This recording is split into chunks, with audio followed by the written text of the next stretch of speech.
अस्सलामुअलैकुम। इंशाल्लाह आप सब खैरियत से होंगे। आज मैं लेकर आई हूँ जो मेरा 3 साल का बेटा है, उसने ए से जेड तक का, अभी उसे एल तक का याद हुआ था। तब का है ये, मतलब उसने ए से एल तक का मैंने स्पेलिंग उसको याद करवाया था। मैंने कोई रट्टा नहीं मरवाया था कि बैठ के APPLE एप्पल पर हो, एप्पल माने से बार बार जैसे बच्चे रिपीट करते हैं, ऐसा नहीं करवाया था। बल्कि जो बाल पोथी होती है बच्चों की, मैंने उससे उससे रोज़, मतलब होमवर्क के अलावा रोज़ उससे क्या करवाती थी कि सारे ए से जेड तक की स्पेलिंग पढ़वाती थी रोज़ाना। एक वर्ड को बार बार रिपीट नहीं करवाती थी, बल्कि रोज़ाना उस बुक को स्पेलिंग के साथ पढ़ाती थी। तो ऐसा ओनली एंड ओनली 1 मंथ से भी कम ही लगा होगा, 25 डेज के लमसम लगा था। ए से जेड तक वो बार बार पढ़ता था रोज़ाना एक बार। जैसे कि APPLE एप्पल, फिर BALL बॉल, CAT कैट, इस कदर।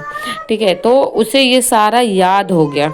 तो बच्चों को बार बार रट्टा मारने से बेहतर होता है कि रोज़ उसे एक तरह से पढ़ाएं। उससे क्या होता है, बच्चों को लेटर्स का भी पता चलता है, पहचान हो जाता है, वो पहचानने लगता है लेटर। और साथ में क्या होता है, बच्चे को स्पेलिंग ऑटोमेटिक याद हो जाता है। अगर जैसे कोई किसी चीज़ में बच्चा अटक रहा है, जैसे फॉर एग्जांपल एलिफेंट का ELE है ना, तो वो जब बुक रीडिंग करता है ना बार बार रोज़ाना, तो क्या होता है कि जब वो उसे हैबिट में आ जाता है कि ये ELEPHANT एलिफेंट होता है। तो जस्ट इस तरह करता रहा उसने, 25 दिन हुआ। 25 दिन के बाद 26वें दिन मैंने उसे लिखने के लिए दिया फर्स्ट टाइम एल तक, ए से एल तक।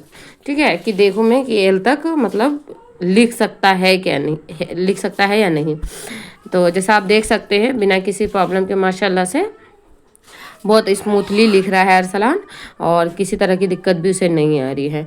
क्यों, कहीं गलती भी हो रहा है, जैसे रुक जा रहा है कि आगे स्पेलिंग क्या आएगा, जैसे आप ग्रेप्स में देख रहे हैं, तो मैंने उससे कहा कि तुम फिर से शुरू से पढ़ो, ग्रेप्स का जी से स्टार्ट करो उसका स्पेलिंग। और उसने दोबारा जी से स्पेलिंग स्टार्ट किया, GRAP, तो इसे याद आ गया कि इसके बाद ES आएगा।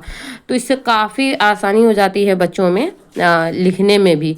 अगर वो इस तरह रीडिंग करता है, आप रोज़ बच्चे को रीडिंग करवाएं बुक, चाहे वो हिंदी की हो, इंग्लिश बुक हो, तो रीडिंग करवाएं। उसी तरह काउंटिंग वगैरह भी रीडिंग करवाएं। उससे बच्चा पहचान भी लेता है लेटर्स को, नंबर्स को, और बआसानी फिर लिखने को आ जाता है उसे। ठीक है, तो मैंने इसे ऐसे ही दिया था लिखने के लिए, और जैसा कि आप देख रहे हैं कि माशाल्लाह से बहुत आसानी से वो लिख पा रहा है। और इसमें जो है बच्चों को एक चीज़ और ध्यान देना होता है कि अगर आप किसी बच्चे को एक ही स्पेलिंग को बार बार रिपीट करने देते हैं, तो बच्चे का मन उठ जाता है, उसका दिल नहीं लगता फिर उस चीज़ को रिपीट करने में। लेकिन रोज़ाना आप बुक एज अ रीडिंग पढ़ाती है, तो बच्चे का मन भी नहीं उठता, और बच्चा माशाल्लाह से बहुत आसानी से पढ़ता भी है। और जब लिखने की प्रैक्टिस में आ जाता है, याद हो जाता है, आपको लगता है कि वो मतलब बहुत अच्छे से स्पेलिंग आपको सुना रहा है। जब आपने रोज़ रीडिंग कराई बुक, लेकिन जब आप पूछ रही हो कि एप्पल का बताओ स्पेलिंग, तो वो बआसानी बता रहा है ज़बान से।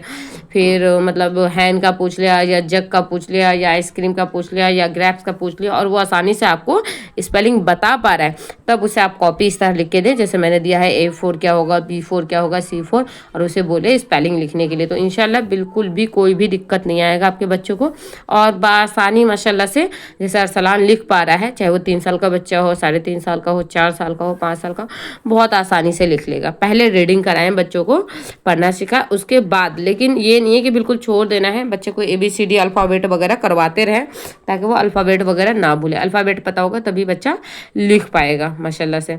और देखिए कितना बेहतरीन से अरसलान ने करा है।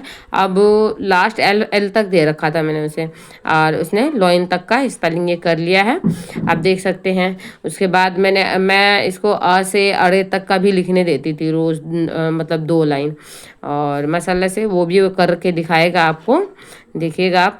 ठीक है, अगली वीडियो में मैं ज़रूर लेकर आऊँगी हिंदी का भी, स्वर और व्यंजन किस तरह लिखा जाता है और रीड कैसे कराते हैं बच्चों को। तो आप लोग चैनल को सब्सक्राइब करें।